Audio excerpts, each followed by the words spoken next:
Where near Harrogate? Leeds. Ah, Leeds! You should have known it. Now get it tarted up in here and no more you gutter out like you poncing little... Hello, sir. How are you? You just caught us in time. About to lock up there, young Bob, were we not? Go put the kettle on, lad. There's a good idea. Going away anywhere this weekend, sir? A beard trim and polish? Bloody government's killing the small businessman. Give the lad a sub, you miserable old twat. Christ, stuck in here all day listening to you. Edgar, you ought to be glad anyone will work here at all. Relations between employers and myself are strictly private and confidential in this business. The new arrival wore an expensive suit. His watch and name bracelet glistened neath the strict lighting. Shoes that clipped clear and smart on the cold tile floor. Go on strike, son. Everyone else does. Now listen up, Tommy Marchbank. Tommy Marchbank? The Tommy Marchbank. I was making tea for the most important man I'd ever met. I put an extra tea bag in the brew and left it longer than usual. It's none of your affair. Who is the lad, anyway? It's only some kid come in looking half-starved the other day. I'm doing him a favour, Tommy. Take no notice of him. You're a saintly man, Edgar. Come here, son. Well, what's your name? Bob Scallion, sir. Drop the sir shite. What brings you down here? He can't be paying you much. It's as good as you'll get anywhere else. Well, it's the only job I've seen that I can do, and Mr. Broughton was decent enough to set me on. Says he's been away at sea, Tommy. I know the sea he's been away at. Delinquency! Bloody training ship, that's all he's been on, you mark me. That right, son? I answered as honestly as I could find it within my heart. No, sir, it is not. There you go, Edgar. And what is more, Mr. Broughton, if you're not prepared to pay me for the 5 days that I've worked, I shall withdraw my labour and take heed of Mr. Scargill. By Jove, I do declare. Mr. Scallion, nothing of the like, you cheeky little tramp. Withdraw labour, I'll bloody murder you. And what's more, I'll pay you nothing for your beggarly thieving neck. Oh, you give someone a chance and what do you get? Shit all over you. That's a blasted Labour government for you. What's he got to do with the government? Here, here, up the socialists. What? Answering me back now, are you, urchin? Go on, get out of here, you're sacked. Go tell that to Arthur bloody Scargill. Well, I may be sacked, but you stink of Brockley. You what? Outrageous fur. Give the silly old get a slap, Bob. Splendid, better than the wrestling. Nice one, Tommy. I've not heard the like in all my life. Decent businessmen don't give a lad a chance these days. Outrageous it is. Now then, Edgar, where's that money you owe me? A decent businessman has to keep track of his debts and all. I've got it. And, can you get any more of them Afro perm kits? Certainly can. How you fix for moustache and beard powder? Always use some of them these days, Tommy. Smartly trimmed Tommy emerges from the barber's entrance, looking very pleased with himself indeed. The gruesome threesome strike in a flash. They grab Tommy by the collar with a growl and a slash. Marchbank, you frauding bastard! Lads, I can explain! I do not know what possessed me at this point, but seizing up a dod of righteous timber the Lord God placed at hand, the good teacher's best friend, and flailing it wildly, thus and thus, smote those bearded ne'er-do-wells a series of sickening belts. There on the street, I battered 'em. Fierce. Filthy scum, let him have it, son! For England and Tommy Marchbank, wallop! The bad guys bled, that's the main thing, and then they fled, in bruised limps of anguish. A crowd gathers. The 2 police feel it's now safe for them to come and have a look at me and Tommy standing side by side on the street. People probably thought that we were mates, me and Tommy. He took his car keys back from the flags, straightened his collar, checked his pockets and then his fingernails, and ignored the coppers completely. Then he saw me. Young Bob, I'm grateful to you. I stood on the busy footpath in front of him. I remember being strangely nervous. You did me a good turn. Why? I saw them looking at the car and I figured they were waiting for you. I got the feeling they don't like you. I didn't know what to do, so I picked up this bit of wood. Did you now? Oh, yeah, I did. And Tommy Marchbank looked at me properly for the first time. And I got stuck into him. Good lad. Only way. Well, I ought to buy you a drink. What do you reckon? Sir, Tommy, sorry, but I don't drink. No? It's a damn fine thing you don't, young Bob Scallion. Never apologise for that. Or anything else. Where do you live? I'll give you a lift home. I don't live anywhere, as such. Tommy Marchbank laughed. He always seemed to be laughing. Well, where is it you're staying then? You've got to sleep somewhere. Oh, well, it's a bit rough at the moment. There was a single-man shelter I've been to the past couple of nights. Jesus Christ. Get in. I knew better than to ask who those attackers were, or what their quarrel might be. A few seconds later, as we drove down the road in the swanky Capri, Tommy cracked out laughing. Why, Tommy Marchbank of all people, how nice to see you. I'm just sorry it's been this long, Auntie Vera. I truly am. And who might this be? This here is Bob Scallion. He looked at me. A good friend of mine, in need of a place to sleep, Auntie Vera. Well, any good friend of Tommy Marchbank is a friend of ours. Molly! Molly! Where the devil is that girl? Now you go easy on him, Auntie Vera. My word, Tommy, he's but a slip of a lad. Still, as I always say, a slip's as good as a fall when the snow's out. Isn't that right, young Bob Scallion? Oh, yes, indeed, madam. Pleased to make your acquaintance. Why, manners! What a refreshing change in a young man nowadays. Mary Whitehouse would be pleased. I had no idea what or even where this place was, but I sensed at once a warmth and charity I had but the scantest recollection of, way back in the slide of memory. And how's your wife, Tommy? She's very well, thank you, Auntie. In the doorway stood a girl.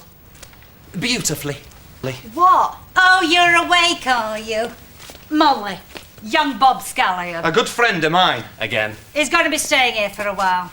Is he? Yes, he is. And I want you to take care of him. Show him where to get a bath and to clean himself up. Anything you say, Tommy. Vera, drink.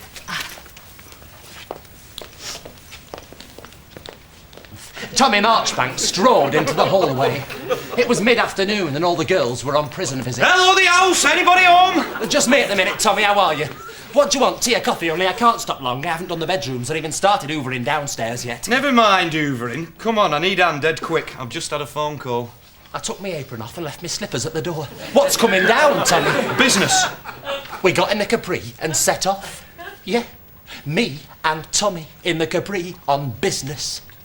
4 hours later, we pulled up in Dunoon, which is in Scotland.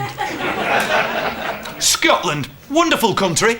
Funny crowd, but the scenery's nice. Can you see out? Can I see out? No, can I, Fred? What have we come all the way up here for? To meet a ship. What do you think we've come all the way up here for? Thought you'd feel at home anyway, round the docks. Sailors, swap a few old sea shanties, yo-ho-ho and a bottle of rum and all that. I've never been on a ship in all my life. You know full well the only water I get near is the rain. What? All that you told Edgar was all shite? Well, blow me away if Bob Scallion's not a fanny merchant. And there's me thinking you were like that Captain O'Needon off the popular BBC series, The O'Needon Line. Are you Jack Regan off the hard-hitting crime drama, The Sweeney? No. Well then. Now why are we here? Told you, to meet a ship, come on. We walked down toward the shoreline. The Munster Queen car ferry floated, thankfully, in the dock. I could see the lights glistening in the firmament. Ahoy there! A man leaned over the side of the ship and threw us a rope. Don't let go of that. Well, isn't there anything we can tie it to? Your neck if you don't shut up whinging, Christ. Now then, sirs, up there on the deck, are we in business? On the deck, 2 men, with beards, strangely enough, lowered some boxes down to us. Well, why didn't you get them to post it? Shut it. There'll be 50 quid in this for you. 50? When? Ah, I thought that might alter your tune. You ought to be grateful instead of mourning out loud. Last one, thank you very much indeed. Now then, Johannes, what do I owe you? I will never forget Tommy. A fag in his mouth, counting out 10s and 20s. You holding that rope? Nice dealing with you, Johannes. Who the hell is Johannes? A Dutch seaman. So what's in these boxes? Contraband. What's contraband? Mucky books in this case. What? Oh, that's sick and disgusting. What did you have to bring me into it for? What will Elizabeth say? If I'd known it was this, I'd never have come, man. Shut up mourning, for shite's sake. You ought to get your old job back and see how quick you make 50 quid in that. Christ, you're thick. It's no wonder you were kipping in hostels and sweeping up floors. What did you think we came all this way for?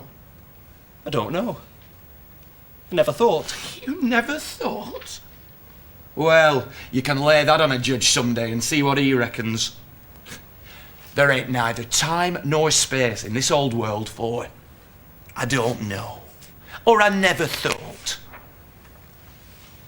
Don't ever be anywhere or doing anything that you don't know what it is for and why you're there.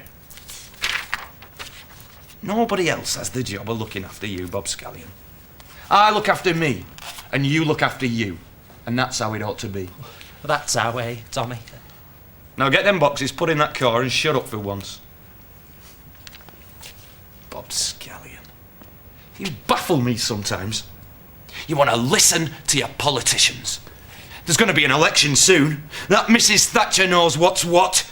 Enterprise, initiative, trade. We've got to roll back the frontiers of socialism. That's what the woman says, and she's right. The market is king. People want to buy these books and look at them. You and me are simply a function of that demand. As we drove back from Scotland, we sat in silence. I resolved to have no more to do with Tommy Marchbank since he'd spoken to me in that way. Fancy a pint when we get back? Aye, OK then. Well, no sense in holding grudges, I thought to myself, no. Put the kettle on there, young Bob. Well, Friday night is party night at Auntie Vera's, all right. 8 beds are creaking, by jingo, business is booming. Well, absolutely it is. I still haven't actually seen 2/3 of the regular clients who come in here. And that is the best way, believe you me. The less you know in this old world is often as not the saving of you, as my father used to tell me. Well, that can't be right, or else how would you have got to be where you are? Oh, indeed. Another good trick, young Bob, is knowing when to mind one's own business. Do I make myself clear? I'm only saying, like, you must know a thing or two to be where you are today, that's all. I'm not sticking my nose into your affairs, Tommy. I wouldn't think of it. Of course you weren't, Bob. You're a sound lad. Ah, Bob, I thought I told you to keep an eye out for strangers. And run down to the cellar and fetch me up another crate of creme de menthe and all.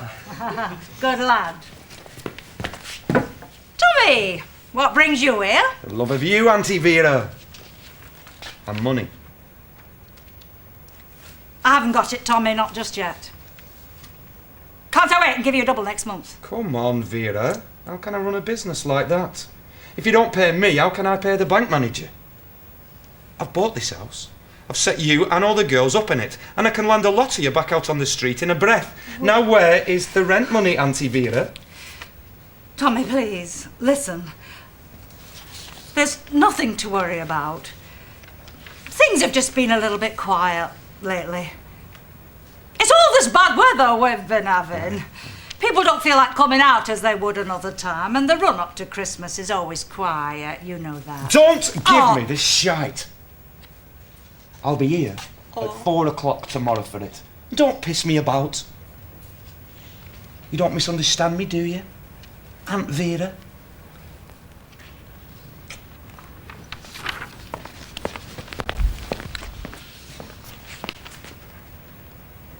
Bob!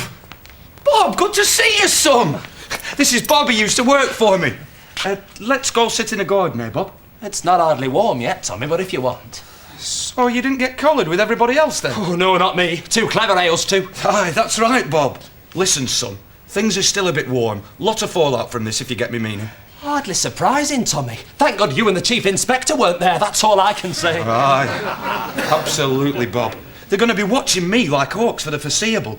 I think I'm due for the eye jump, big style, any day now. What? They can link it to you? Not off, Bob. So I'm one fella you want to steer well clear of. Whatever happens, Bob, I'll not breathe a word about you. Get well clear of me and don't come back. Do you understand me, Bob? Oh, but Tommy, I left Molly in the lurch the other night. Don't worry about Molly. Sure she'll come through all right. All the girls got released this morning. It seems Molly's sister was at the police house and took her off. Big tearful family reunion trip by all accounts. She'll be okay. Hey, I'll tell you what though. He bundled a few £10 notes into my pocket and said, I won't see you for a while, Bob. Good luck.